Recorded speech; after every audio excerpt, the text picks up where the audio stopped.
Анита, добро вечер од Кичево. Вечерва коалицијата предводена од Социјалдемократскиот сојуз е тука од стартот на кампањата. Ова мобилно студио на телевизија Нова некако ротира во петата изборна единица. На почетокот бевме во Охрид, каде го следевме митингот на ВМРО ДПМН, вчера бевме во Струга, а денеска сме во Кичево.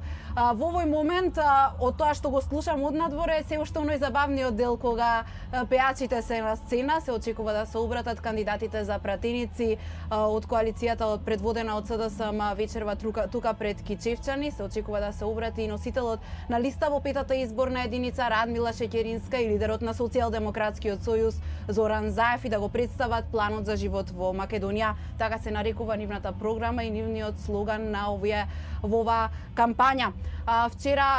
Утре се во Гостивар и Тетово се селат од петата изборна единица во шестата изборна единица. Опозицијската СДСМ ќе се обрати утре пред гостиварци и тетовци, а вечерва токму така како што кажа и ти, Анита, се обидувам постојано да ги проанализирам пораките кои ги испраќаат политичарите. Вечерва се обидов во овој информативен блок во 19 часот тука со мене во студиото да биде еден бранител од 2001 година, дел од Сдруженијето Бедем, со кој ќе ги проанализираме сите оние пораки кои се испраќаат за време на оваа кампања.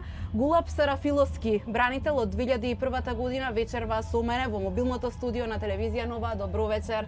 Добро вечер. Ви благодарам што ја прифативте поканата и што дојдовте вечерва тука да продискутираме за животот во Кичево, за тоа што ви го нудат партиите. Еве вечерва се опозицијата предводена од СДСМ ќе ви се обрати на Кичевчани. Во сабота доаѓа коалицијата предводена од ВМРО ДПМН. Што очекувате од оваа предизборна кампања? Какви пораки очекувате и што очекувате воопшто од изборите закажани за 11 декември?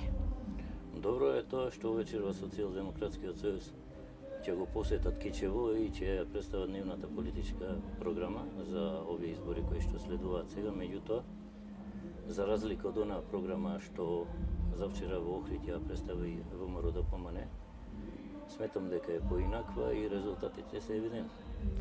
Очигледно дека е евидентна ситуацијата кај ВМРО ДПМН од причини што сите работи што претходно ВМРО ДПМН ги представи пред своите гласачи, пред електоратот на Република Македонија, дека ќе гради, ќе твори и ќе направи добри дела за државата. Социјалдемократскиот сојуз нема со што да се пофалат и сметам дека нивната кампања ќе биде малце побледа во однос на желбите на кичевчани, па ќе видиме на изборите кој за кого ќе гласат и како ќе биде резултатот.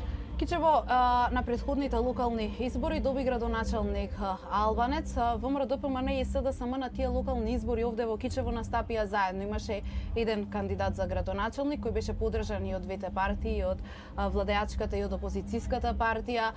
Имаше направено една заедничка листа со советници на која беа кандидати за советници и од ВМРО и од СДСМ.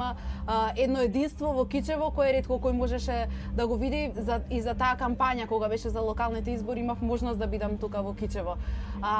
Денес, како после 2001-та слушнавме и пораки од лидерот на опозицијската СДСМ во однос на редефинирање на државата, во однос на тоа дека не е доволен овој рамковен договор кој се направи во 2001-та и дека треба да се излезе од овие рамки. Кичево со територијалната поделба се реорганизираше Кичево како општина и токму поради тоа начело на општината дојде градоначалник Албанец.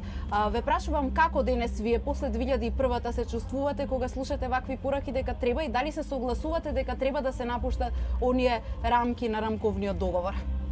Видете, вака лично за мене како човек, свеедно кој е градоначалник на општина Кичево, дали албанец, македонец, турчин, влав или од другите етнички групи, за мене лично како човек зборувам, меѓутоа тогаш настана некои други турбуленции што дел од електоратот кој требаше да гласат за ВМРО во последен момент откаже и од тие причини господин Фатмир Дехари стана градоначалник.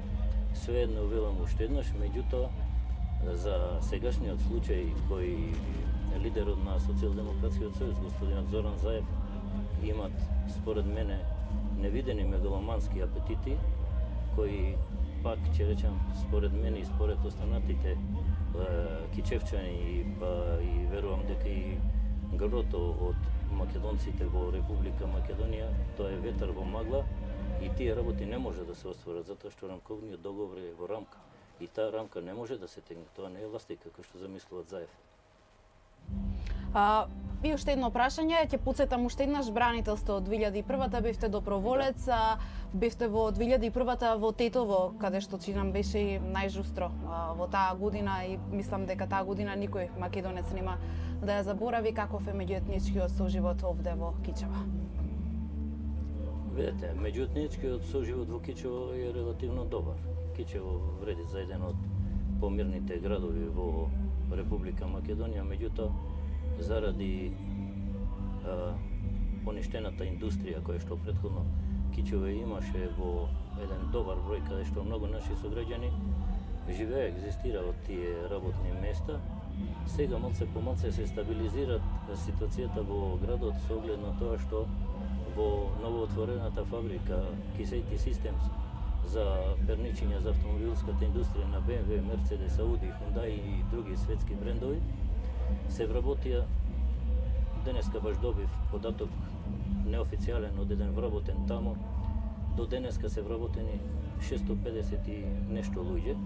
Тоа значи дека 650 и некоја фамилија во Кичево екзистираат од платите на таа фабрика, а како че беше Кичево да не беа поништени тие фабрики, што ова власт што сега тука ќе одржуваат митинг, ги пропасти, ги запусти, луѓето ги изврка на улица, дел од нив почина од мака, дел се разболеа, другите буквално си го загрозија животот и така Кичево се разневиде, меѓутоа сега со оваа фабрика почнува од малце Кичево да заживува, па сметам дека понатака како што е планирано дека ќе имат 1000 вработувања па и повеќе, мислам дека Кичево ќе биде меѓу подобрите градови во државата.